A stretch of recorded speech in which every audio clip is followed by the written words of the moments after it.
Hello everybody, welcome back to Daily Shakespeare. My name is Michael. Today is Monday, and today we are going to take a look at William Shakespeare's most famous play, Romeo and Juliet. Now, whenever anything is as popular as this play is, and has been for 400 years, it's often that it can be met with some derision. Romeo and Juliet is a widely produced play, and some would say overproduced. And as with anything that's overproduced, this can be met with a certain amount of cynicism. And I believe it's due to that cynicism that one of the most popular characters in this play is none other than Mercutio, Shakespeare's braggart, duelist friend. The reason for this is several-fold.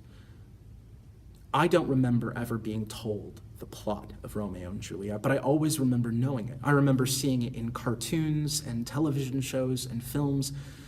Whenever anybody says a Romeo and Juliet relationship, you know what that means without ever having read the play. And it's usually not until years after you know the plot to this that you read the play. And one of the things that sticks out to you is the things that you didn't know before. And Mercutio is certainly a character that you do not know beforehand. In this, his most famous speech, the Queen Mab speech, he speaks at great length about the Queen of the Fairies and all of the things that she is capable of doing. Before the great feast of Capulet, when the Montagues have decided to come in disguise and crash this party, Romeo sighs about looking for love, and Mercutio tells him where this love is born. Oh?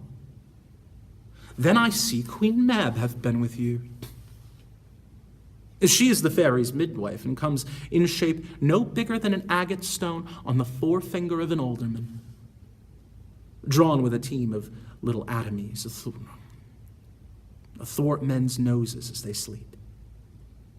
Her wagon's spokes made of long spiders' legs, the cover of the wings of grasshoppers, the traces of the smallest spider's web, the collars of the moonshine's watery beams, her whip a cricket's bone, the lash of film. Her wagoner, a small, gray-coated gnat, not so big as a little round worm picked from the lazy finger of a maid. Her chariot is an empty hazelnut made by the joiner squirrel, or old grub, time out of mind, the fairies' coachmakers. And in this state, she gallops night by night through lovers' brains, and then they dream of love.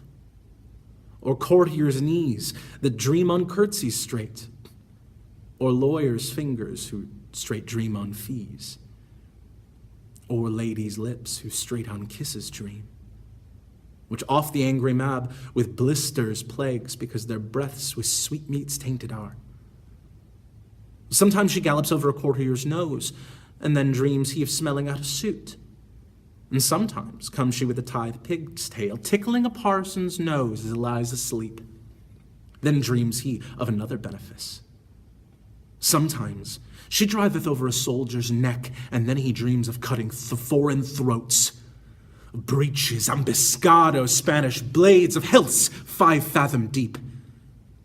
And then anon drums in his ear, at which he starts and wakes, and being thus frighted, swears a prayer or two and sleeps again.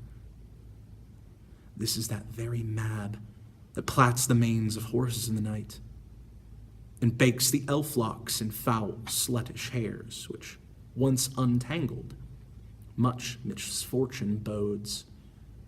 This is the hag, when maids lie on their back, that presses them and learns them first to bear, making them women of good carriage. This is she.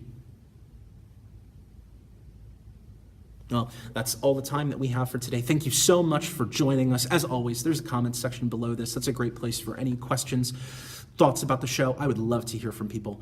There's also a subscribe button, and if you click that, then there will be a new Shakespeare video in your YouTube feed every single day, as there is a new video every single day.